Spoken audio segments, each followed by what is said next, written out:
Hello বন্ধুরা, good morning. আবারও চলে আসলাম নতুন একটা ব্লগ ভিডিও নিয়ে।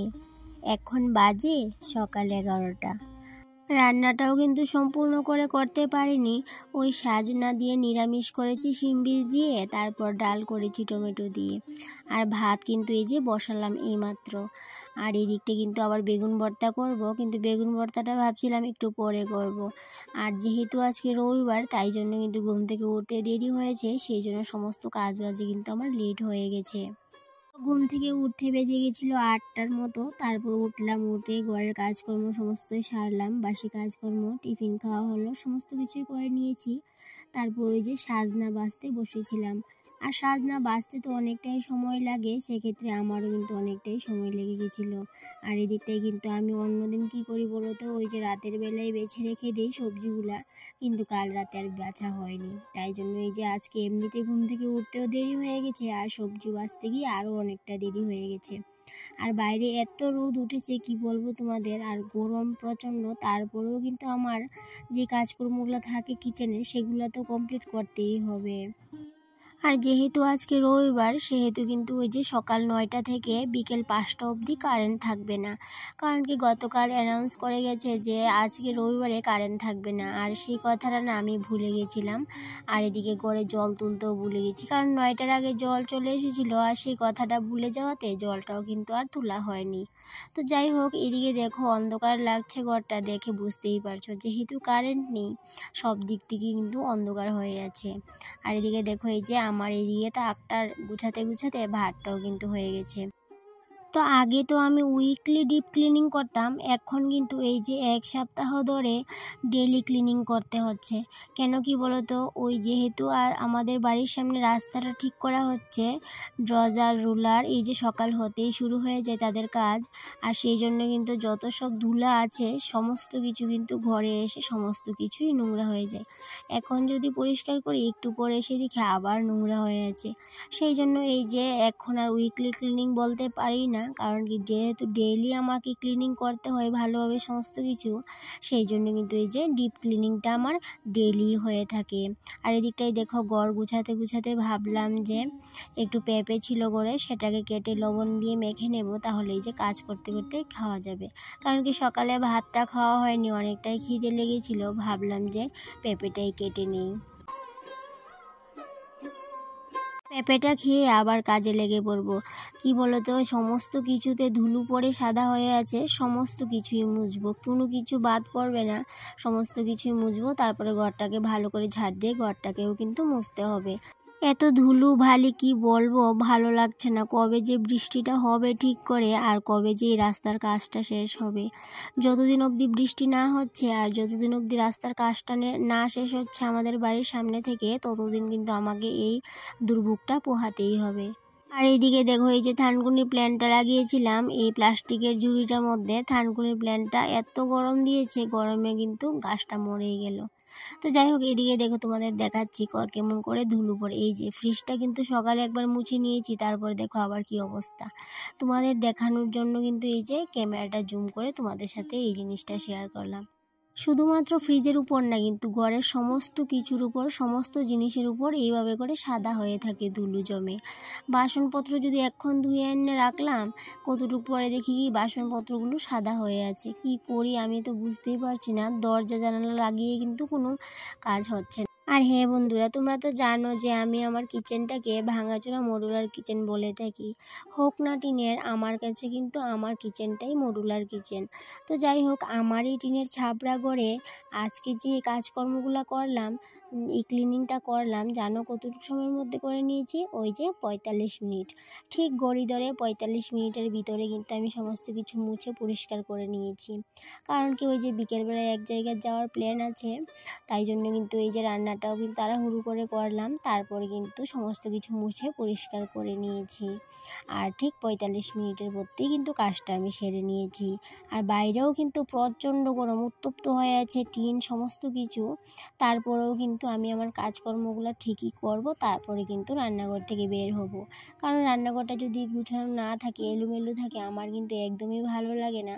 তাই জন্য কিন্তু প্রতিনিয়ত তো আমার রান্নাঘরটা গুছানোই থাকে। তারপরেও কিন্তু যখন রান্নাবান্না করি তারপরে কিন্তু আবার তো একটু অগোছালো হয়েই যায়। তারপরে আবার রান্নাঘরটাকে সুন্দর করে গুছিয়ে নিই আর জায়গার জিনিসগুলো জায়গা মতো রেখে দিই। এদিকে রান্নাবান্না যেহেতু শেষ, তাই জন্য গ্যাসটাও ভালো করে মুছে নিলাম। আর এই যে এত কষ্ট করে রান্নাঘরটাকে পরিষ্কার করলাম, একটু পর কিন্তু আবার ধুলো পড়বে। কিন্তু এই যে ধুলো পড়ার ভয়ে যদি আমি পরিষ্কার না করতাম, তাতে করে কিন্তু আরও বেশি নোংরা হয়ে যেত। তো যদি আমি সময়ের কাজটা সময়ে করে নিই আর কিন্তু তাহলে অত পরিশ্রম করতে হবে না। ধুলো তো পড়ার সেটা তো পড়বেই, আমি কি আর ধরে রাখতে পারবো? তাই জন্য তবুও কিন্তু ওই যে সময় মতো করে সমস্ত কাজবাজি কিন্তু পরিষ্কার করে সমস্তটাই কিন্তু পরিষ্কার করতে হয় রান্নাঘরের। এদিকে সে দেখো শুধু রান্নাঘর না, এই যে শোবার ঘর বলো, বেডরুম বলো, সমস্ত কিছুই নোংরা হয়। আর আমার কিন্তু ঘর দূর অনেকবার করেই মুছতে হয়। আজকে না আগে থেকেই প্ল্যান করে নিয়েছিলাম, ঠিক ৪৫ মিনিটের মধ্যেই পুরো রান্নাঘরটা ক্লিন করব। তবে অবশ্য আমি প্ল্যান করেই প্রতিদিন কাজ করি। সেক্ষেত্রে আজকে আরও বেশি কনফার্ম করে নিয়েছি। কেন বলো তো? ওই যেহেতু ঘুম থেকে দেরি করে উঠেছি, কিন্তু ওই যে প্ল্যান মাফিক যদি কাজগুলো না করি তাহলে কিন্তু ওই যে সময়ের মতো সমস্ত কাজবাজও করে নিতে পারবো না। আর ক্লিনিং তো থাক দূরের কথা, তারপর আবার বিকেলবেলায় বললাম তো এক জায়গায় যেতে হবে, তাই জন্য কিন্তু আরও সময় মতো সমস্ত কাজবাজ করে নিতে হবে।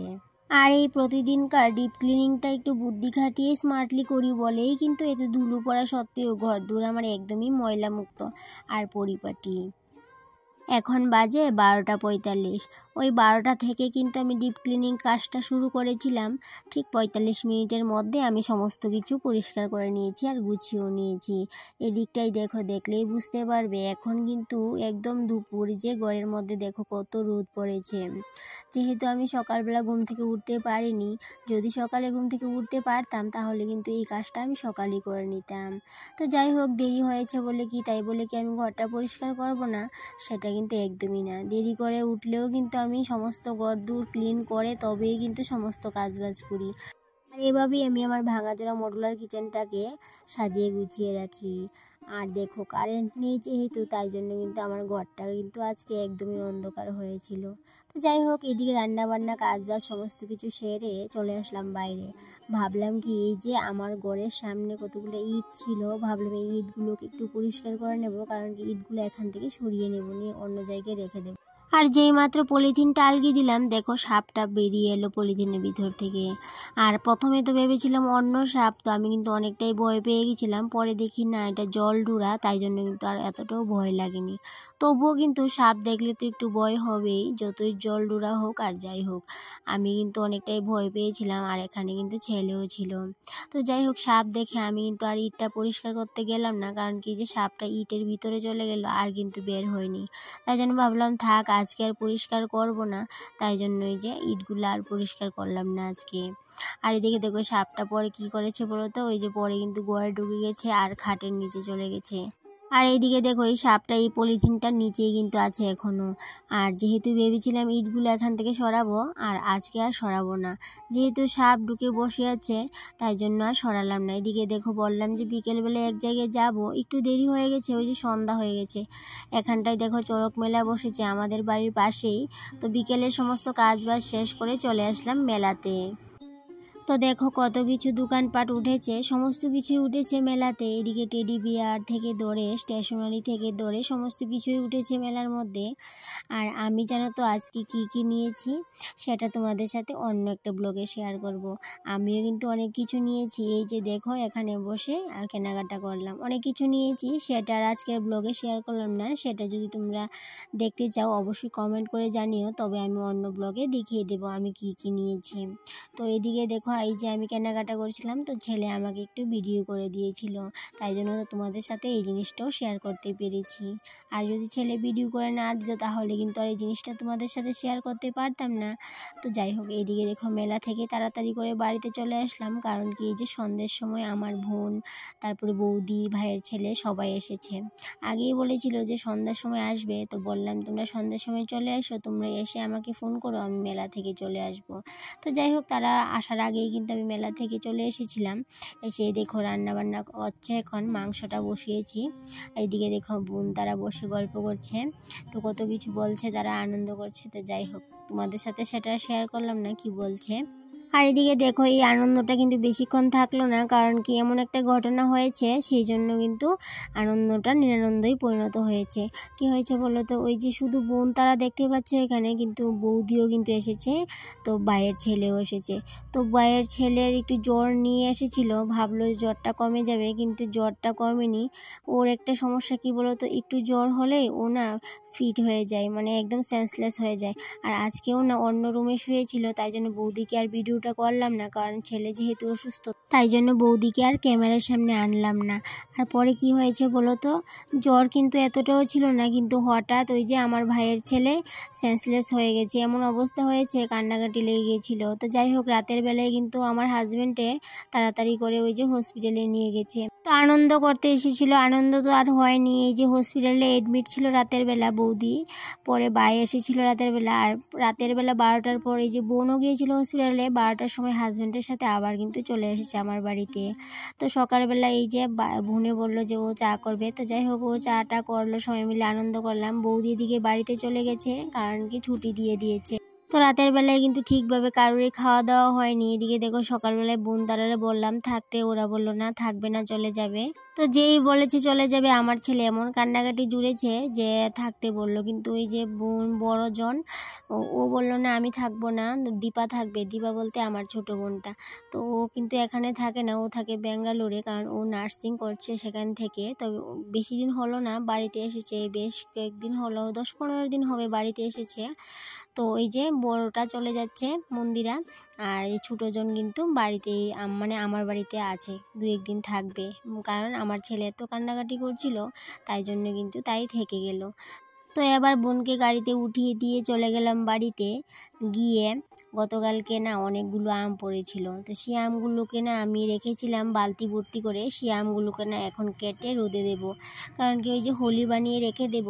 আমরা তো আম কেটে যখন শুকিয়ে রাখি এটাকে হোলি বলি, কারণ কি এটা দিয়ে টক খাওয়া যায় পরে। তো যাই হোক, আমগুলা নিয়ে এখন বসলাম, সমস্ত আম কেটে রোদে দিয়ে দেব। যেহেতু গাছের সমস্ত আম কিন্তু ঝরে ঝরে পড়ে যাচ্ছে, অনেক কষ্ট হচ্ছে যে এতগুলো আম ধরেছে আর সমস্তটা এমনিতেই ঝরে যাচ্ছে। তো যাই হোক বন্ধুরা, আজকের ব্লগটা আর বেশি বড় করব না, আজকের ব্লগটা এই পর্যন্তই থাকলো। আবার দেখা হবে তোমাদের সাথে কোনো একটা ব্লগে। ততক্ষণে তোমরা ভালো থেকো, সুস্থ থেকো, টাটা।